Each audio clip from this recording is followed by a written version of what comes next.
Bismillahirrahmanirrahim. Assalamualaikum warahmatullahi wabarakatuh. Yang saya hormati Bapak-bapak, jamaah Ashar. Yang pertama-tama mari kita panjatkan puji dan syukur kehadirat Allah SWT yang telah memberikan rahmat dan hidayahnya bagi kita semua, sehingga kita bisa berkumpul kembali di majelis ini dengan sehat walafiat. Sholawat dan salam dan tujukan pada junjungan kita Nabi besar Muhammad SAW yang kita nantikan sahabatnya di yaumul kiamah nanti. Terima kasih Bapak-bapak atas waktunya yang diberikan pada kami. Saya ini lagi gencar-gencarnya untuk virus corona ya. Mungkin kita mau menyampaikan sedikit tentang corona virus ya. Apa itu coronavirus ya? Itu pertama, coronavirus itu disebut COVID-19 ya, coronavirus ya, tahun 2019 dan gini. Coronavirus merupakan virus zoonotik, yaitu transmisi dari hewan ke manusia. Jadi virus itu penularan dari hewan dulu kemudian ditularkan ke manusia. Coronavirus merupakan RNA virus bersirkulasi di hewan seperti unta, kucing, dan kelelawar. Hewan dengan coronavirus dapat berkembang dan menginfeksi manusia. Ini yang seperti kasus MERS dan SARS serta kasus outbreak saat ini. Itu sebenarnya coronavirus itu juga dulu pernah terjadi kasus MERS dan SARS ya. Epidemi dua beta coronavirus itu yaitu SARS dan MERS itu 10.000 kasus, tingkat kematiannya adalah 10% untuk SARS dan 37% untuk MERS. Ya. Kode genetik 2019 atau coronavirus mirip coronavirus SARS atau kelelawar dan mungkin bermutasi sebelum menginfeksi manusia. Jadi coronavirus itu adalah virus yang dibawa oleh hewan, contohnya kelelawar, unta, dan ular. Jadi ada dari ini lokasi kasus terkonfirmasi infeksi coronavirus yaitu 2019 nCoV yaitu paling barat Cina, Hong Kong, Macau, Taiwan, Australia, Kamboja, Kanada, Prancis, Jerman, Tibet,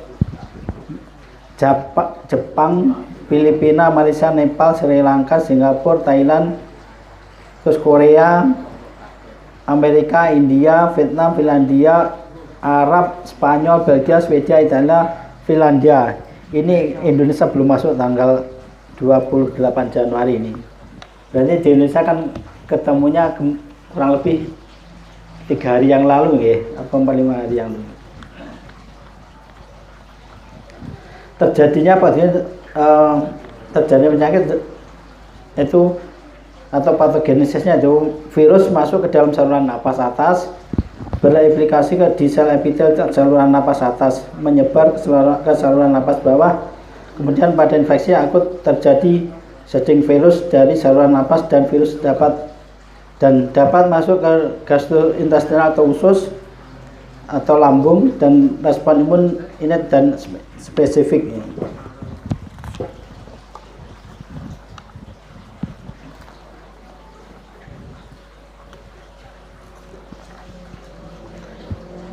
Untuk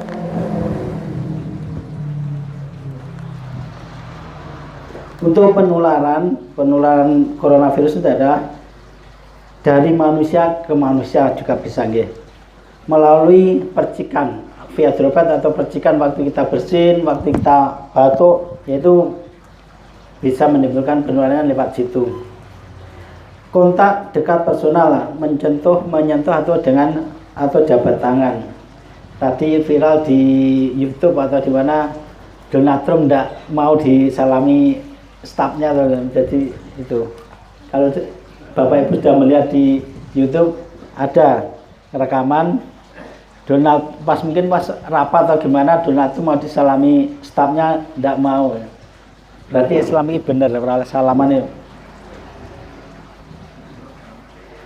Menyentuh benda atau permukaan yang terdapat virus di sana dan ketika menyentuh mulut, hidung atau mata sebelum mencuci tangan. Karena virus misalnya di tempat mungkin mungkin kita kertas ini ya ada terkontaminasi virus, terus kita menempel itu di tangan kita sudah ada virusnya juga. Makanya disuruh untuk cuci tangan sebelum makan, sebelum itu karena virus bisa terbawa oleh tangan ini. Kontaminasi bahasa ya.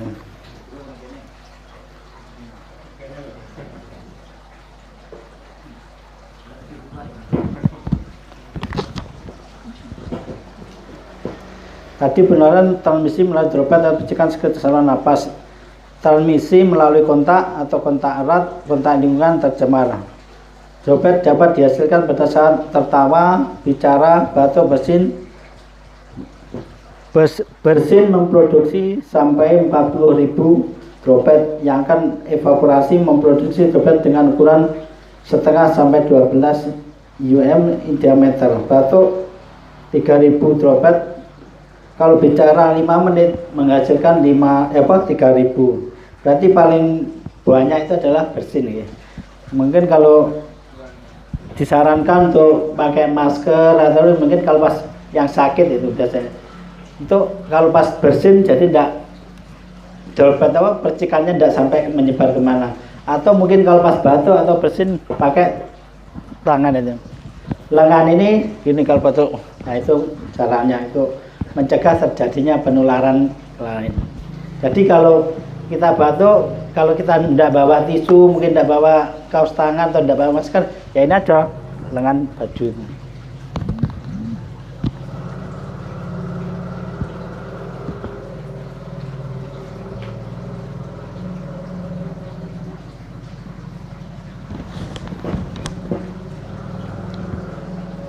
Transmisi kontak itu kontak langsung, patogen ditransmisikan melalui kontak langsung dengan membran mukosa atau kulit.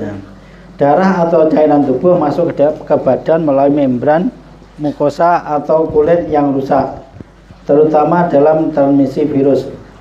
Transmisi disebabkan kontak langsung dengan zat yang berisi patogen.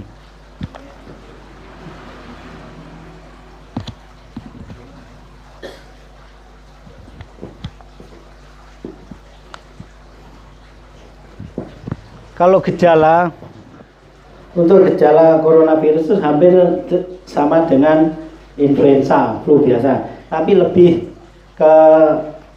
berat, kadang lebih sesak, ada sesak napas yang berat. Biasanya batuk pilek, disertai panas, kemudian ada gangguan napas atau sesak napas. Terus biasanya terjadi mendadak dan kondisi lebih cepat turun ya Bapak Ibu. Masa inkubasi mulai terjangkit sampai timbul gejala itu 1 sampai 14 hari. Makanya kalau ada orang yang datang dari luar negeri terus itu biasanya di karantina selama 14 hari, yaitu untuk menghindari terjadinya penularan atau itu memang benar-benar orang itu kena virus corona enggak. Kalau selama karantina 14 hari tidak ditemukan virus corona berarti bebas tidak terjangkit corona. Dan pencegahannya, untuk pencegahan sebenarnya mudah untuk kita semua. Cuci tangan. Kalau corona itu sebenarnya untuk kebersihan, untuk masalah kebersihan diri mungkin. Cuci tangan pakai sabun, terus cuci tangan setelah makan, terus sebelum makan, sebelum minum dengan sabun. Terus tidak memakan makanan yang tadi kelelawar atau yang dimakan. Kalau kita insya Allah untuk makan makanan itu tidak mungkin, karena di agama kita memang diharamkan makan kalau nggak salah apa itu hewan-hewan itu. Ini intinya kita tidak boleh panik ya. Kita kalau kemarin di Depok sampai masker habis, terus sembako habis, itu berarti ada yang kalau sebenarnya coronavirus ini sama dengan flu ya. Hampir sama dengan ya flu dengan apa?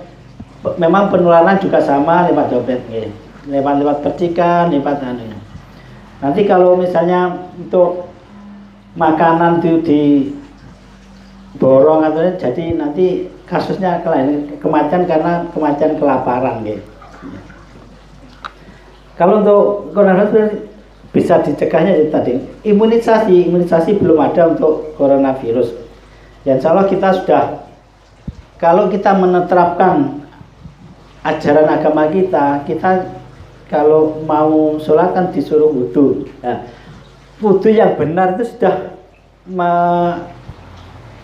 termasuk pencegahan terjadinya coronavirus. Mulai pertama cuci tangan menggosok tangan dulu, gitu, telapak tangan sampai punggung tangan, kemudian membasuh muka, terus membasuh siku, tangan sampai siku. Itu setiap hari kita minimal 5 kali. Ya mungkin kalau pas untuk mencegah terjadinya corona itu lebih sering untuk berwudu. Itu sangat ampuh. Untuk flu memang untuk kasus flu dengan wudu yang benar itu sembuh. Hanya tidak jadi flu.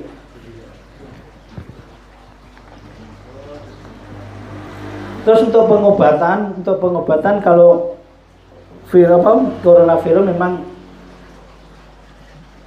perlu pertama adalah gejalanya dulu diobati, yaitu misalnya kalau panas kasih paracetamol, kalau ada infeksi perlu antibiotik. Biasanya diisolasi kalau memang benar-benar coronavirus, dan penanganan secara intensif itu. Mungkin itu Bapak Ibu yang saya sampaikan untuk coronavirus. Pesan saya untuk Bapak Ibu jangan terlalu panik, jangan sampai panik, ikut-ikutan panik dengan adanya corona. Kita hadapi dengan juga waspada, kita perlu waspada, tapi dengan kebersihan diri itu insya Allah kita bisa terhindar dari coronavirus. Cuci tangan yang bersih dengan pakai sabun. Mungkin dari coronavirus kita cukupin sekian. Terus mungkin kita mau nyambung Bapak Ibu ya, mungkin Bapak ya, kemarin kurang lebih ya 1 bulan yang lalu mungkin lagi viral-viralnya masalah demam berdarah yang sampai menimbulkan kematian itu, terus sampai bupati kita bersimpul di itu. Gini Bapak Ibu, untuk demam berdarah itu memang belum. Menurut saya akar permasalahan yang kemarin itu adalah sebenarnya satu kata, terjadinya karena satu kata. Apa? Karena sabar, tidak sabar. Bukan sabar, perlu sabar. Gini maksudnya, kalau demam berdarah kalau sudah terjadi shock itu memang penanganannya sulit, perlu intensif sekali. Kalau menurut saya kalau terjadi sampai kematian itu memang kalau demam berdarah sudah shock, sudah timbul istilahnya DSS, dengue sindrom shock. Jadi terjadi dehidrasi dalam tubuh. Kenapa saya kok karena kurang sabar? Yaitu tadi karena dia demam berdarah kalau sudah terjadi shock itu penanganannya lebih intensif dan perlu ketelitian juga. Kalau disuruh memilih, kalau misalnya ada orang sakit stroke 20 melawan dengan penyakit demam, menangani penyakit demam berdarah yang shock, pilih yang 20 penyakit stroke tadi. Karena apa? Kalau sudah penyakit stroke, sudah diinfus, sudah diberi protapnya obat, sudah selesai. Tapi kalau demam berdarah dengan shock itu pertama 1 jam pertama dikai cairan itu gimana, terus dicek tensi nadi, nah, perlu tuh. Terus dari 1 jam pertama itu gimana hasilnya? Nah, hasilnya kalau naik apa turun, ya, itu perlu kalau misalnya kok masih turun, coba dipertahankan, ditambah cairannya. Kok mungkin terus ada kenaikan, pertahankan 1 jam lagi, nah, sampai gitu. Terus pemeriksaan tensi nadi itu, nah, itu makanya untuk penanganan penyakit demam berdarah yang shock itu memang perlu kesabaran, mulai dari keluarga pasien ada sampai dengan petugas. Kemarin sampai rame viral itu karena mungkin menurut saya ini mungkin karena pertama datang antara komunikasi antara petugas atau dokter sama keluarga pasien bagus. Pasti pertama datang itu petugas memberi edukasi pada pasien, keluarga pasien. Bapak, Ibu, ini pasien ini termasuk berat, mohon untuk sabar atau mungkin ya. Kontak pertama mungkin masih pertama keluarga masih menerima gitu. Terus oh ya dokter atau ya. Terus dilakukan terapi, terapkan pengobatan mungkin sampai 1 jam 2 jam. Nah, memang demam berdarah kan tidak bisa langsung. Kemudian mungkin sudah dilakukan beberapa jam kok kondisinya tetap. Nah, akhirnya keluarga mendatangi ke petugas. Nah, gimana Pak, Bu, kok belum ada perubahan? Nah, terus petugas masih menjawab, ya itu memang prosesnya demam berdarah itu memang perlu gitu. Nah. Terus sehingga tunggu dulu sabar dulu, pakai memberi edukasi yang kita proses pengobatan demam berdarah memang begitu ya. Setelah diobatiin mungkin habis diinfus atau berapa, akhirnya kok tetap tidak naik. Nah, akhirnya keluarga mungkin juga stres juga, mungkin sudah kesal, akhirnya ke petugas dengan rasa emosi, mungkin katakannya juga emosi juga bisa. Nah, petugas juga stres, juga bingung, akhirnya ada emosi tadi timbul yang mode emosi nih, jadi komunikasi jadi salah gitu. Memang kalau untuk demam berdarah itu kalau sudah ya parah itu enggak bisa secepat itu, enggak bisa.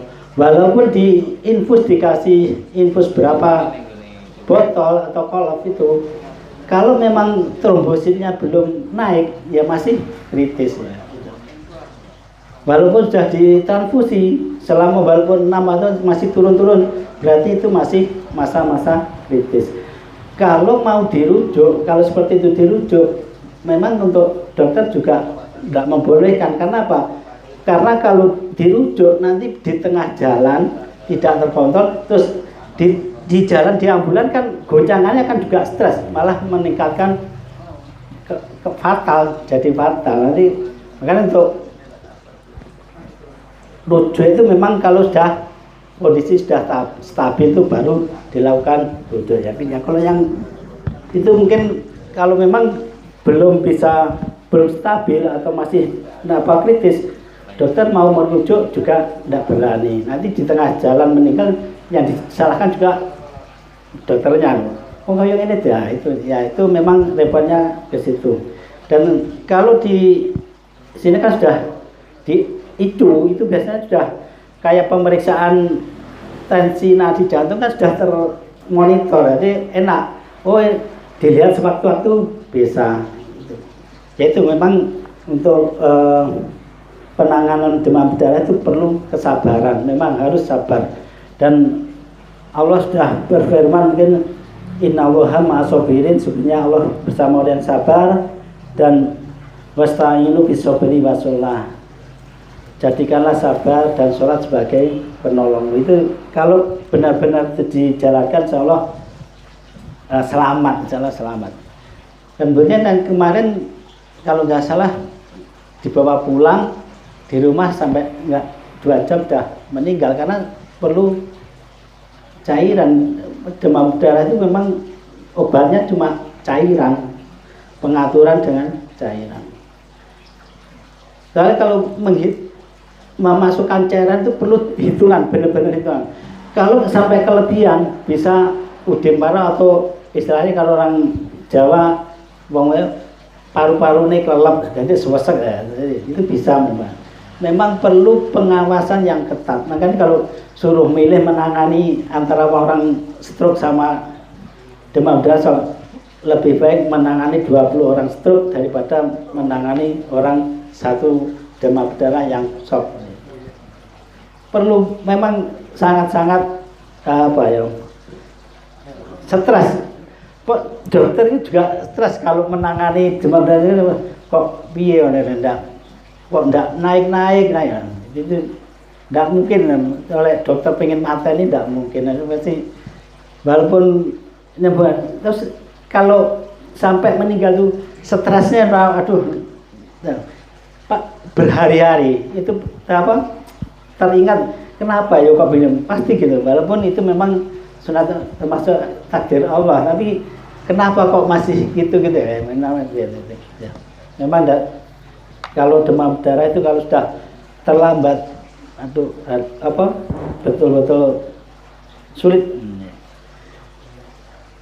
Demam berdarah orang dengan trombosit kurang dari 100 mungkin masih 40.000. Kondisi kadang seperti orang sehat baik, tapi bahaya setelah tidak berapa lama bisa langsung drop gitu. Itu bahayanya demam berdarah kan gitu. Ukurannya adalah trombosit biasanya. Trombosit itu kalau turun dari kan normalnya 150.000 sampai 400.000. Kalau kurang dari 100.000 biasanya itu sudah tanda-tanda untuk demam berdarah. Karena kalau trombosit itu sudah timbul bisa mudah terjadi perdarahan. Salah contohnya itu tadi kalau diperiksa di lengan ada bintik-bintik merah yang kalau ditekan tidak hilang. Kalau bintik merah gigitan nyamuk jangan tekan itu mesti tidak kelihatan hilang. Tapi kalau demam berdarah jangan tekan bintik mana tetap kelihatan gitu.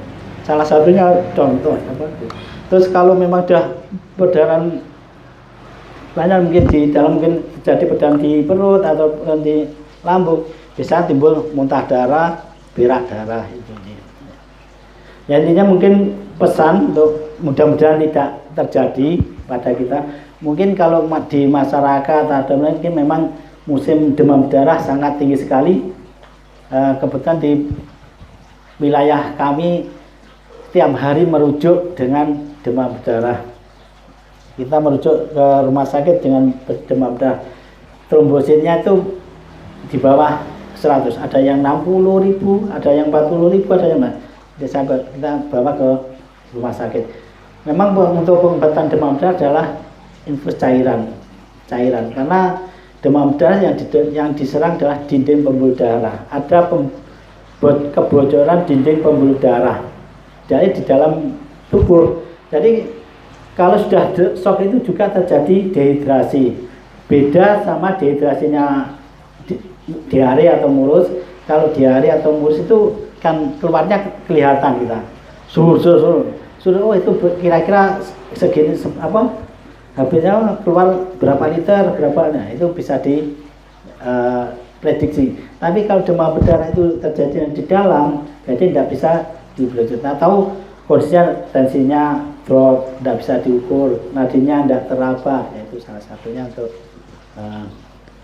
yang terjadi gejala tanda-tanda shock untuk demam berdarah.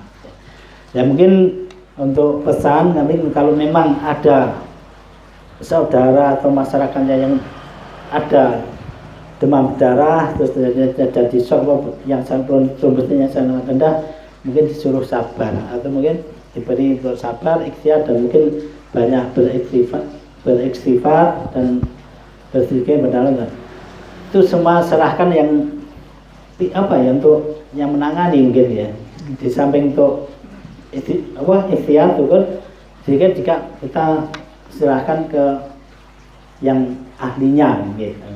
Dokter mungkin ada. Nanti kalau dari wis nangani dokter digrusuk-grusuk malah enggak benar. Tapi enggak mungkin, pasti dokter itu kalau memang enggak mampu dan pasti kalau dirujuk yang terbaik, pilih yang terbaik. Kalau bisa menangani sini ya ditangani. Kalau misalnya sebenarnya kalau mau rujuk kan dokter memang kalau merujuk bisa aja merujuk, tapi kondisinya itu dilihat dulu. Terus kalau di sini bisa dalam kepercayaan kita sudah bisa menangani ya teman. Kalau merujuk misalnya di Surabaya, kalau di luar kota kan kasihan juga, misalnya dari transportnya, uangnya, terus untuk orang yang menjaga kan juga itu pemikiran dokter juga ke situ, bukan karena ngendem tidak, itu insya Allah kalau dokter enggak ngendem pasien insya Allah enggak gitu. Yaitu memang yang kita sampaikan tadi, untuk demam berdarah memang perlu kesabaran, semua sabar. Mungkin itu yang bisa saya sampaikan Bapak Ibu. Kurang lebihnya saya minta maaf. Assalamualaikum warahmatullahi wabarakatuh.